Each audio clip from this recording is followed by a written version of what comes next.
দূত মানে কি? যে খবর নিয়ে আসে। তুমি কি খবর এনেছো? হে হোয়াটসঅ্যাপ বন্ধুগণ, ফাইনালি আমি দেখলাম গৃহপ্রবেশ সিনেমাটা, যেখানে রয়েছে শুভশ্রী গাঙ্গুলি, জিতু কামাল, কৌশিক গাঙ্গুলি এবং রুদ্রনীল ঘোষ। তারা ঠিক হচ্ছে না এটা। তোমার নাম নাকি? তারা অভিনয় করেছে এই সিনেমাটা পরিচালনা করেছেন হচ্ছে ইন্দ্রদীপ দাশগুপ্ত। কেমন লাগলো গৃহপ্রবেশ সিনেমাটা? তো গৃহপ্রবেশ সিনেমাটা রিভিউ করার আগে বলে দিই, এই সিনেমাটা দেখলে একটা ম্যাচিওর অডিয়েন্স সিনেমাটাকে আরো বেশি ফিল করতে পারবেন, রেদার দেন আমার মতন টিনেজার যারা রয়েছে বা একটু জেনসি যারা রয়েছে, তারা হয়তো এই সিনেমাটার সাথে খুব একটা কানেক্ট করতে পারবেন। এটা আমি প্রথমেই বলে দিচ্ছি, যারা একটু ম্যাচিওর অডিয়েন্স তারা এই সিনেমাটার সাথে খুব ভালো করে কানেক্ট করতে পারবে, যেটা আমার বারবার মনে হচ্ছে সিনেমাটা দেখার সময়। তো সবার প্রথমে এই সিনেমার গল্পের ব্যাপারে আমি কথা বলি। এখানে শুভশ্রী গাঙ্গুলি ক্যারেক্টার, তাকে তার বর শান শুভশ্রীকে বিয়ে করে এবং শুভশ্রীকে তার শ্বশুর বাড়িতে রেখেই বাইরে চলে যায় এবং সে কখনো আর ফেরে না। তো শুভশ্রী গাঙ্গুলির যে ক্যারেক্টারটা, সে পুরো এই সংসারটাকে টেনে নিয়ে যাচ্ছে, সংসারের সমস্ত দায়বদ্ধতা সবকিছু নিজের একার কাঁধে টেনে নিয়ে যাচ্ছে এবং সে একটা হোমস্টের একটা বিজনেস খুলছে বাড়িতে। এবং একদিন হঠাৎ করে মেঘদূত যে ক্যারেক্টারটা প্লে করেছে হচ্ছে জিতু কামাল, সে একদিন তাদের বাড়িতে আসছে এবং থাকছে, এবং তারপরে প্রত্যেকটা ক্যারেক্টারের কিভাবে চেঞ্জেস হয়, তাদের মাইন্ডসেট এখানে কিরকম পরিবর্তন হয় এবং কেন শুভশ্রী গাঙ্গুলির বর তাকে ছেড়ে চলে যায়, জিতু কামালের ক্যারেক্টারটা শেষ পর্যন্ত মানে কি হয়, আর এটা ক্যারেক্টারের পরিণতি কি হয়, সেটা জানতে হলে আপনাকে নিকটবর্তী সিনেমা হলে গিয়ে গৃহপ্রবেশ সিনেমাটা দেখতে হবে। গৃহপ্রবেশ সিনেমাটার পজিটিভ দিক, নেগেটিভ দিক। সবার প্রথম যদি পজিটিভ দিকের কথা বলি, এই সিনেমার পারফরমেন্স। এক কথায় শুভশ্রী গাঙ্গুলিকে আমি বলবো, মানে আমি তার লাস্ট কোন কাজে যে এত আমাকে তার মানে পারফরমেন্স আমাকে মনমুগ্ধ করেছে আমি জানি না। তার বাবলি আমি দেখেছি, বাবলির থেকেও এই সিনেমাটার তার পারফরমেন্স দু কাঠির ওপরে, সিরিয়াসলি বলছি, খুব ভালো পারফরমেন্স দিয়েছে। ঠিক আছে, ঠিক তেমনি জিতু কামাল মানে যে সিনে, মানে এক একটা সিনে ইমোশনাল সিন, লাস্টে কয়েকটা মানে ক্লাইম্যাক্সে যে সিনটা রয়েছে সেখানে খুব ভালো পারফরমেন্স ছিল। দুর্গাপুজোর কিছু সিন, কিছু রোমান্টিক সিনে মানে তাদের কেমিস্ট্রি, শুভশ্রী গাঙ্গুলি এবং জিতু কামালের কেমিস্ট্রি, সেটা আমার খুব ভালো লেগেছে এবং যেটা এখানে খুব ভালোভাবে এস্টাবলিশও করেছে এবং জিতু কামালের পারফরমেন্স খুবই ভালো। এছাড়া কৌশিক গাঙ্গুলিকে আলাদা করে কিছু বলার নেই, কৌশিক গাঙ্গুলি এই ধরনের চরিত্র আগেও প্লে করেছে, তো সে তো অ্যাজ ইউজুয়াল খুব ভালো। কিন্তু যার কথা বলতেই হবে সেটা হচ্ছে রুদ্রনীল ঘোষ।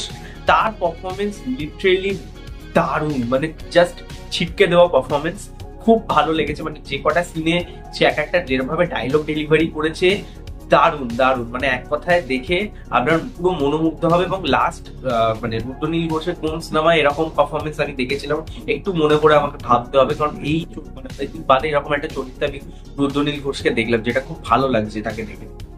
এবার আসি হচ্ছে সেকেন্ড পজিটিভ দিক। সেকেন্ড পজিটিভ হচ্ছে এই সিনেমার ভিজুয়াল এই সিনেমাটা খুব ভালো। এই সিনেমার কালার গ্রেডিং খুব ভালো ইউজ করা হয়েছে, সিনেমাটার সাথে খুব প্রমিনেন্টলি যাচ্ছে। এবং সিনেমাটার ক্যামেরা অ্যাঙ্গেল, যেভাবে কিছু ক্যামেরা শট নেওয়া হয়েছে, সেটা খুব দেখতে ভালো লাগছে। অ্যাজ ইউজুয়াল সিনেমাটাকে খুব ক্লিন শেড। দিন থেকে আমাদের দেখা হয়েছে, সেদিন থেকে সামথিং ক্লিকড বিটুইন আস। প্রকৃতির বিরুদ্ধে গেলে বাবু কিচ্ছু ঠিক। এটা ফ্রেম খুব ভালো ডিজাইন করা হয়েছে। ইন্দ্রদীপ দাশগুপ্তর পরিচালনা এই সিনেমাটা সত্যি কথা বলতে অনবদ্য, তাই জন্য এত ভালো পারফরমেন্স কিন্তু হয়েছে। তো পরিচালনা এই সিনেমায় খুব ভালো। এবং এই সিনেমা যেভাবে রেফারেন্স রাখা হয়েছে, ঋতুপর্ণ ঘোষকে সিনেমাকে রেফারেন্স রাখা হয়েছে, এবং ওই যে একটা এজ গ্যাপ সেটাকে যেভাবে এখানে দেখিয়েছে, যেভাবে এখানে রেফারেন্স গুলোকে ঠিকঠাক ভাবে ফুটিয়ে তুলেছে, সেটা খুব ভালো লাগছে। এবং এই সিনেমার গান বিজিএম সত্যি কথা বলতে মন ছুঁয়ে যাবে। ঠিক আছে, কিছু গান যেগুলো দেখতে দারুণ লাগছে, যেভাবে সেই গানগুলোকে প্রেজেন্ট করা হয়েছে সিনেমার মধ্যে, যেভাবে রাখা হয়েছে, সেটা সত্যি মন পুরো ভরিয়ে দেয়।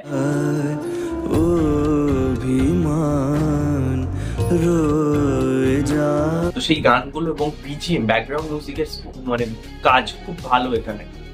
এবার এই সিনেমার আসি হচ্ছে নেগেটিভ পয়েন্টে আমার ছোট্ট দুটো নেগেটিভ পয়েন্ট লেগেছে। এই সিনেমার পজিটিভ দিকই অনেক রয়েছে।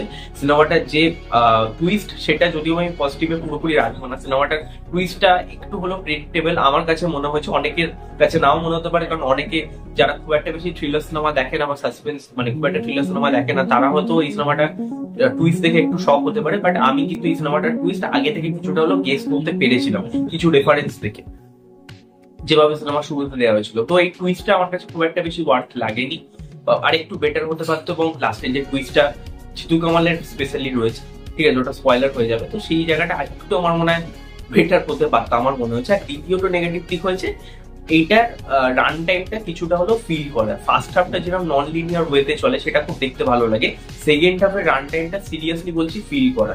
এত বড় সিনেমাটা তো ফিল করে। এবং লাস্ট আমার ইন্দ্রদীপ দাশগুপ্ত সিনেমা যদি বলি বিসমিল্লাহ, সেই সিনেমাটা আমার একদম ভালো লাগেনি, নো ডাউট। তো এই ছবিটা কিন্তু তার থেকে খুবই ভালো হয়েছে, নো ডাউট এই ছবিটা কিন্তু তার থেকে খুব ভালো হয়েছে, বিসমিল্লাহ থেকে অনেক অনেক বেটার ছবি।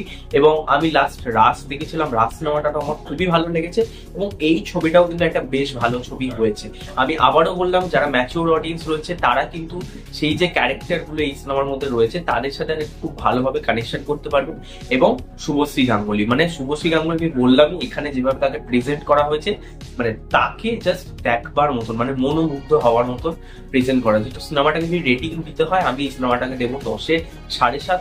এই সিনেমাটা একটা বেশ ভালো সিনেমা, আপনারা অবশ্যই হলে গিয়ে দেখুন। এবং যারা ম্যাচিওর দর্শক, যারা সিনেমাতে শুধুমাত্র বিনোদন না, কিছু মেসেজ এবং কিছু সামাজিক জিনিসপত্র তুলে ধরতে সেইগুলো দেখতে পছন্দ করেন, তাদের ভালো লাগবে। মাস অডিয়েন্সের এই সিনেমাটা কতটা আমি ভালো লাগবে আমি বলতে পারছি না গ্যারেন্টি দিয়ে। তো এই ছবিটা আপনারা অবশ্যই দেখতে পারেন। তো কমেন্টে জানাবেন আপনারা যদি গৃহপ্রবেশ দেখে থাকেন আপনাদের কেমন লেগেছে। লাইক করতে ভুলবেন না, সাবস্ক্রাইব করতে ভুলবেন না, পাশে বেল আইকন ক্লিক করতে ভুলবেন না, আর শেয়ার করবেন। নেক্সট দেখা হবে, টাটা, টেক কেয়ার।